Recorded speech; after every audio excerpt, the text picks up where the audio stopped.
Soalan dia, macam mana nak convincekan parents untuk bagi keizinan kepada kita untuk berkahwin? Sebelum kita jawab, jom intro dulu.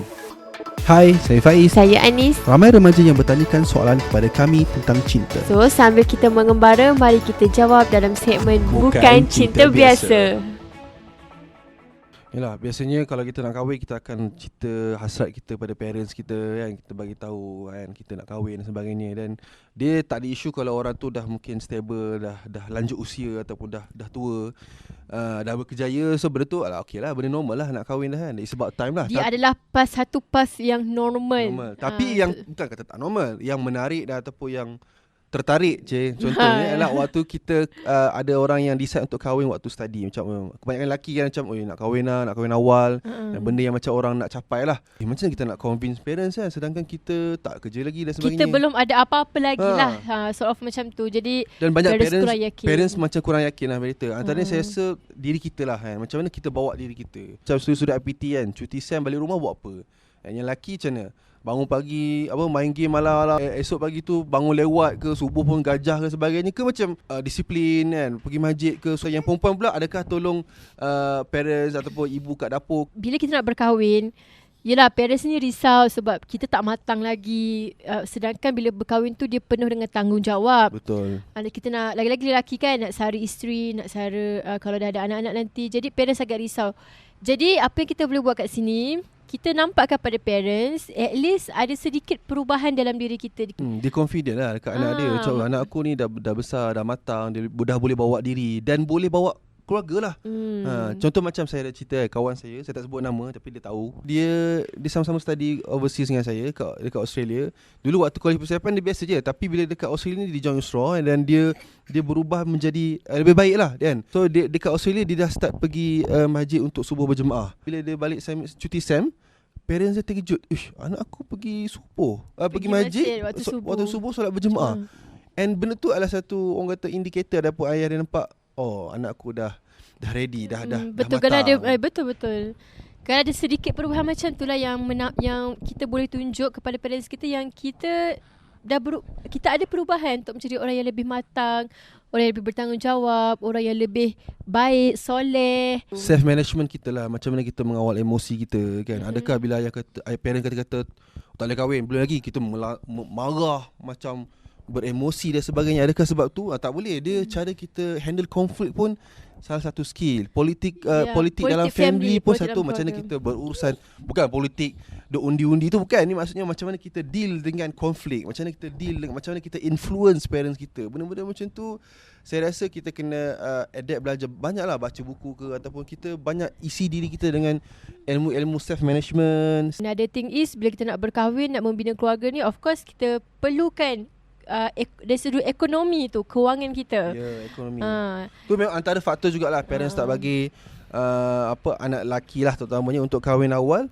Tapi dia ada cara lah. Maksudnya kita waktu kita student tu, kita buat kerja part time, kita ada saving. Cuba bayangkan, mak, ayah, saya dah nak kahwin ni. Sekian ni saya buat lah. Sekian dah ada calon semua. Calon pun orang yang baik dan sebagainya. Okey, mak macam ragu-ragu sikit. Saya tunjuk duit saya yang saya dah saving. Saya kerja kat Australia part time semua, saya tunjuk ni duit dah ready untuk majlis sekian dah boleh mampu bayar dan sebagainya. Aku dah besar sebenarnya. Jadi untuk yang remaja-remaja yang berkeinginan untuk berkahwin awal, sewaktu kehidupan remaja tu mungkin ramai orang dia nak rasa hidup bebas sebagai seorang remaja, nak spend duit dari segi fashion lah, apa-apalah benda-benda aksesoris yang mungkin agak branded berjenama kan.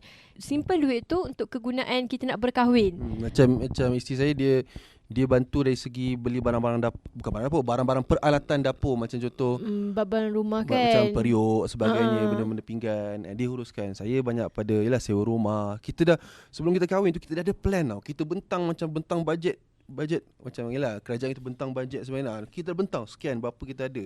Saya ada dokumen tu, berapa saya ada, ini bajet saya ada.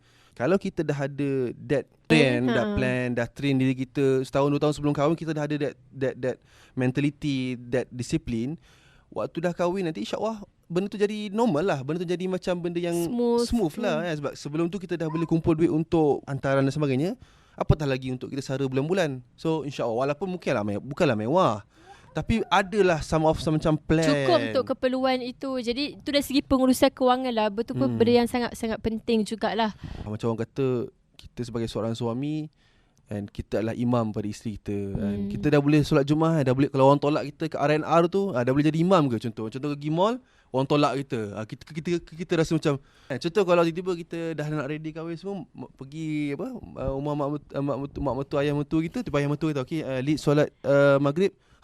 Kadang kita steady, itu dari sisi rohani lah pula, dari sisi macam Islamik, macam mana kita dah ready ke.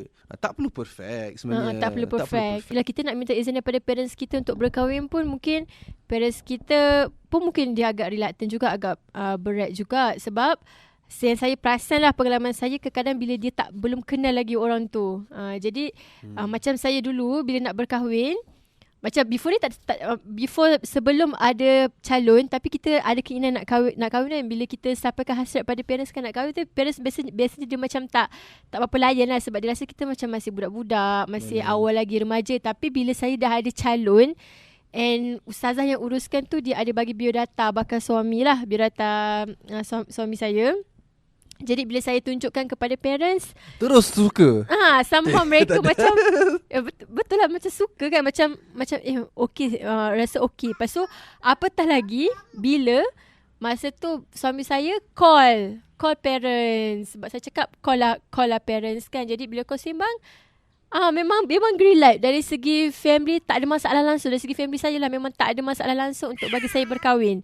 Sebab mereka memang nampak perubahan diri saya. Yang keduanya, nampak calon suami tu okey. Dia baik, dia soleh, dia bagus orangnya. Jadi kenapa kita nak tolak? Jadi memang walaupun masa tu tengah belajar, memang tak ada masalah lah dari segi parents masa tu. Lelaki saya rasa satu je lah, jadi matang lah. Sekarang saya banyak lelaki, saya tengok lelaki sekarang dah umur nak 30 pun tak matang lagi. Saya tak nak sentuh lah, sebab apa yang dia buat kita boleh tahu sendiri kan. Kadang tengok umur dah dekat 30 tapi tak matang kan. Orang zaman-zaman dulu lain tau. Orang zaman-zaman dulu dia dah seusia kecil dah cari rezeki sendiri dan sebagainya, dah tolong parents. Tapi sekarang mungkin kemudahan yang ada tu, kadang-kadang kita dah hilang, orang kata kejantanan tu. Nak sebut tadi tapi tak apalah, biar perempuan sebut kan. Lelaki sebut nanti orang marah pula. Tapi kejantanan tu, saya tak kata saya perfect, tapi nak pembawakan diri tu saya rasa termasuklah dari segi macam mana kita deal family kita dan sebagainya kan. Macam mana kita bercakap, macam mana kita berurusan dengan orang tua. Kadang skill-skill tu memang saya rasa memang kita kena tekankan lah, daripada kita sibuk buat benda-benda yang kata misi masa lapang dengan benda-benda lain. Saya rasa banyak lagi benda yang kita boleh improve lah. Dan insyaAllah bila kita dah ready, kita sini tahu kita dah ready. Kita tanya diri kita, aku ni betul-betul dah ready ke tak? Ke kita hanya nak melayan perasaan? Ataupun satu lagi, nak menghalalkan benda yang haram. Itu ada juga. Orang nak kahwin awal ni sebab apa? Sebab yelah dah lama dah couple lah, tak boleh lah rasa nak kena kahwin, nak bagi halal lah. Itu pun problem. Kita akan bincang untuk episode seterusnya lah, kenapa kahwin awal kan. Tak cukup untuk satu hari. Ni khas untuk orang remaja yang tanya macam mana kita nak convincekan parents. Saya rasa dah terjawab. So apa-apa soalan lain boleh tulis kat komen dan kita akan jawab di video-video seterusnya, insyaAllah. Assalamualaikum.